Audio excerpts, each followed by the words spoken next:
1월 21일 목요일 새벽 묵상입니다.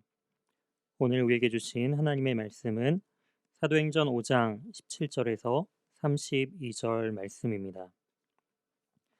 대제사장과 그와 함께 있는 사람, 즉 사두개인의 당파가 다 마음의 시기가 가득하여 일어나서 사도들을 잡아다가 옥에 가두었더니 주의 사자가 밤에 옥문을 열고 끌어내어 이르되 가서 성전에 서서 이 생명의 말씀을 다 백성에게 말하라 하매 그들이 듣고 새벽에 성전에 들어가서 가르치더니 대제사장과 그와 함께 있는 사람들이 와서 공회와 이스라엘 족속의 원로들을 다 모으고 사람을 옥에 보내어 사도들을 잡아오라 하니 부하들이 가서 옥에서 사도들을 보지 못하고 돌아와 이르되 우리가 보니 옥은 든든히 잠기고 지키는 사람들이 문에 서 있으되 문을 열고 본즉 그 안에는 한 사람도 없더이다 하니 성전 맡은 자와 제사장들이 이 말을 듣고 의혹하여 이 일이 어찌 될까 하더니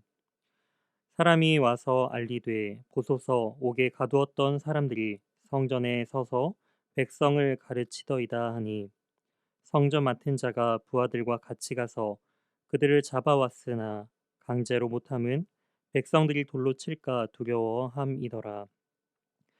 그들을 끌어다가 공회 앞에 세우니 대제사장이 물어 이르되 우리가 이 이름으로 사람을 가르치지 말라 엄금하였으되 너희가 너희 가르침을 예루살렘에 가득하게 하니 이 사람의 피를 우리에게로 돌리고자 함이로다.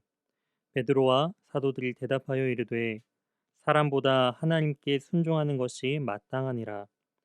너희가 나무에 달아 죽인 예수를 우리 조상의 하나님이 살리시고 이스라엘에게 회개함과 죄 사함을 주시려고 그를 오른손으로 높이사 임금과 구주로 삼으셨느니라.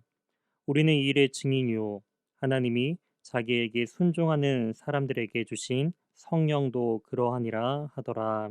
아멘. 오늘 본문을 중심으로 상황을 뛰어넘는 예수님의 증인이라는 제목으로 하나님의 말씀을 증거하도록 하겠습니다. 17절에 대제사장들과 또한 그와 함께 있는 사두개인들의 당파들이 다 마음에 시기가 가득하여 일어났다라고 기록하고 있습니다. 왜 그들의 마음 가운데 이러한 시기심이 일어났을까요? 그 시기심의 원인은 과연 무엇이었을까요? 어제 살펴본 본문처럼 이 베드로와 그 사도들에게 바로 하나님의 표적과 기사가 나타났기 때문입니다. 사람들은 백성들은 베드로의 그림자만이라도 덮이기를 간절히 바라며 또한 그 사도들에게 하나님의 말씀과 그 복음이 전해지는 그 사도들에게 하나님께서는 이러한 능력이 나타나도록 이끄셨기 때문이죠. 하지만 대제사장들과 사두개인들, 세상에 존경받는 그런 사람들이라 할지라도 바로 하나님의 뜻에 온전히 그러한 삶을 살지 못하는 자들에게는 이러한 표적과 기사가 나타나지 않았습니다. 이처럼 가인이 아벨을 시기하고 질투한 것처럼 이들 역시 사도들과 이 베드로의 이런 표적과 기사를 시기했다라는 것이죠. 그리고 그들을 옥에 가두게 됩니다. 이처럼 세상은 하나님의 그 복음이 온전히 선포되는 것을 막게 되는 것을 볼 수가 있습니다. 하지만 하나님께서는 어떻게 역사하시나요? 바로 주의 사자, 그 천사들을 통해서 기적과 같은 일들을 보여주심을 통하여서 복음이 계속적으로 전파될 수 있도록 이끄시는 것을 볼 수가 있습니다. 이처럼 우리의 삶 속에서도 이러한 하나님의 은혜와 또한 역사하심을 우리는 경험해야 합니다. 때론 우리의 삶 가운데 수많은 방해와 또한 세상 가운데 우리가 온전히 그리스도인으로 살아가는 것을 방해하는 수많은 세력들 가운데 하나님의 도우심을 온전히 경험하고 또한 복음의 능력으로 담대히 우리는 삶을 살아야 합니다. 세상의 그러한 대제사장들과 사두개인들의 당파들은 이 사도들과 또 베드로에게 그 복음을 전하지 말 것을 계속적으로 강권하지만 또한 협박하지만 그들은 담대하게 이렇게 말하고 있습니다. 29절입니다. 베드로와 사도들이 대답하여 이르되 사람보다 하나님께 순종하는 것이 마땅하니라. 그렇습니다. 사람을 두려워하는 것이 아니라 하나님의 은혜와 복음의 능력을 경험한 자들은 바로 하나님께 순종하는 삶을 살아가게 된다라는 것이죠. 이처럼 그들은 분명한 복음을 경험하였습니다. 30절에 나타난 것처럼 너희가 나무에 달아 죽인 예수를 우리 조상의 하나님이 살리셨다라는 것이죠.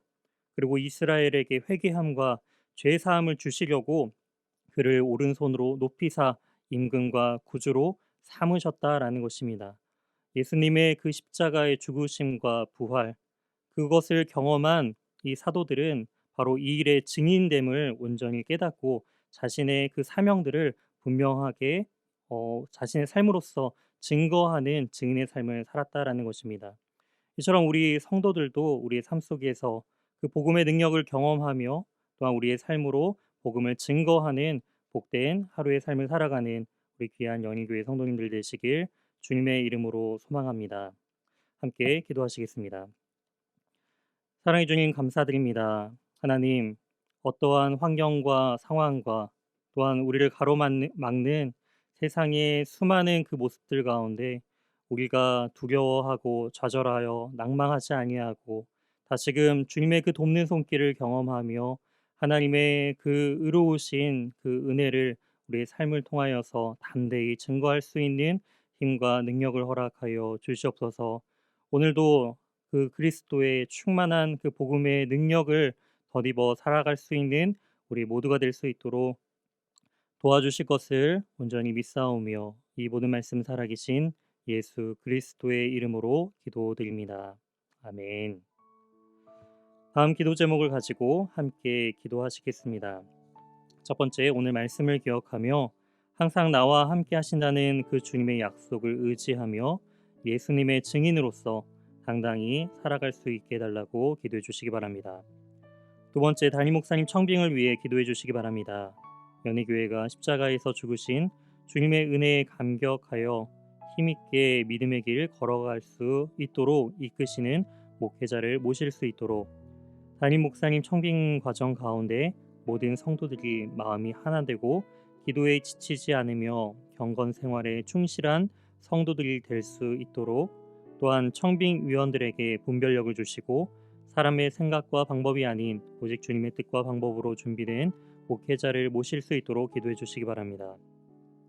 세 번째, 코로나19의 조속적인 종식과 교회와 모든 성도들의 안전을 위해 기도해 주시기 바랍니다. 네 번째, 박모세 유덕희 선교사님의 사역과 가정 그리고 건강을 위해 함께 기도해 주시기 바랍니다. 다섯 번째, 입원 요양 치료 중인 환우의 회복을 위해 기도할 때 오늘은 이경호 권사님을 위해 기도해 주시기 바랍니다.